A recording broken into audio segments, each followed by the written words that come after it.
Vienas žymiausių šių dienų Lietuvos verslininkų, investuotojas ir GetJar įkūrėjas Ilja Laursas parašė knygą Verslas naujai, kurią išleido leidykla Vaga. Šią žinią pirmą kartą atskleidęs birželio 2 dieną pavakarę Kaune vykusiame lyderystės forume Forum One, jau kitą dieną Ilja Laursas į knygos pristatymą sukvietė žiniasklaidos atstovus, o birželio 7 ir birželio 10 dienomis į knygos pristatymą atvirą diskusiją knygynuose Vaga sukvietė visus, kam įdomus nauji verslo modeliai ir jų kūrimo galimybės ne tik užsienyje, bet ir Lietuvoje.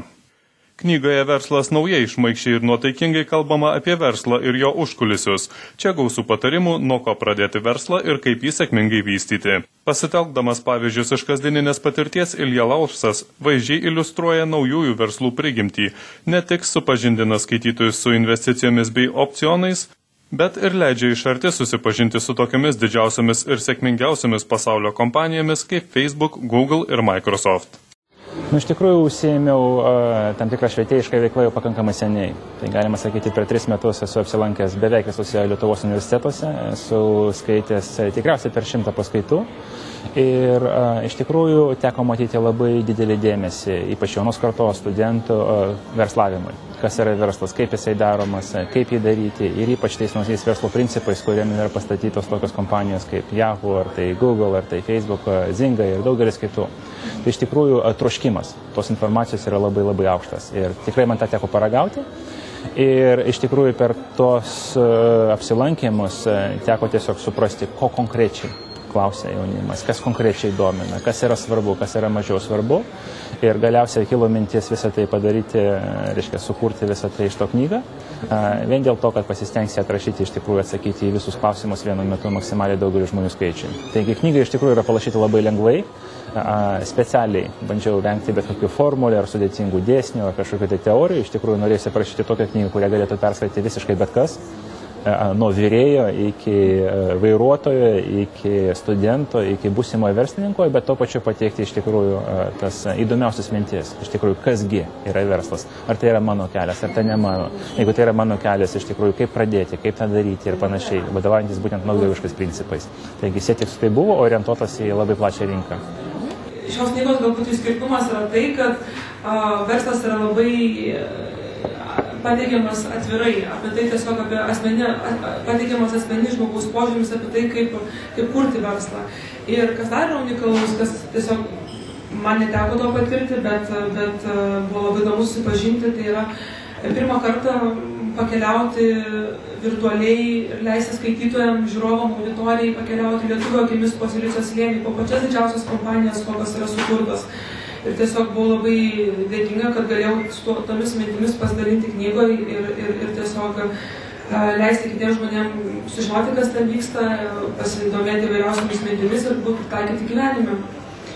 Ką norisi pabrėžti, kad iš tikrųjų mes esame dabar 21 amžiuje ir statome žinių ekonomiką, kur informacija, skaitminis turinys, virtualios paslaugos užima vis didesnę vietą. Teko labai nustebti, kai aš šiemet išgirdau tokią statistiką, kad jau dabar paėmus 20 labiausiai išsivysčiusių šalių, tokių kaip Amerika, Britanija, jau šiandien apie 10% vertės iš tikrųjų yra sukūrėme virtualioje erdvėje.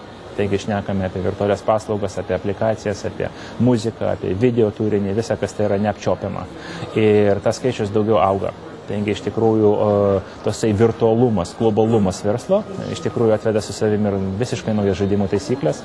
Kartais pajuokauju, sakau, senoji ekonomika man atrodo kaip Newtono fizika, kur iš tikrųjų visi dėsniai turi tam tikrą prasmę, kur visi dydžiai yra apčiuopiami, apskaičiuojami, kur iš tikrųjų kūno padėtis priklauso nuo kūno masės, kūno impulsų ir panašiai. Taigi naujoji ekonomika šiek tiek primena kvantinę fiziką, kur iš tikrųjų yra tikimybė teorija, visi tik tai spėlioja, o kuo tai baigsis. Iš tikrųjų bando vertinti tokias kompanijas kaip Facebook ir vėl pervertinti ar nedavertinti ir panašiai. Taigi nauja ekonomika labai stipriai skiriasi. Ir visų, sakysime, visų tų skirtumų pradžia yra tame, kad tai yra virtuali, kad neturi tokių fizinių, reiškia, kintamųjų kaip tiesiog kaštai, ribiniai kaštai, tiesiog prekių fizika ir panašiai. Jeigu anksčiau iš tikrųjų verslininkas privalėjo būti lyderis, tai šiandien jau tai nebe taip svarbu. Iš tikrųjų, pažiūrėsime, sakysime, tos senosius verslus, senosius verslininkus kaip Rockefelleriai arba Rothschildai ir panašiai. Iš tikrųjų, anksčiau daug svarbiau buvo iš tikrųjų turėti tokius bruožus kaip lyderio, kaip vadovo, suvienyti iš tikrųjų žmonės, būti pačiam talentui, nes be to tiesiog labai sunku buvo organizuoti verslą. Dabar šiais laikais iš tikrųjų verslo aplinka atiek patobulėjo, atiek pagerėjo, kad iš tikrųjų mes matome, kad nauji verslai ir sėkmingi verslai gali būti pradėti bent jau bendrabučio miegamajam kambarį, ar tai garaže.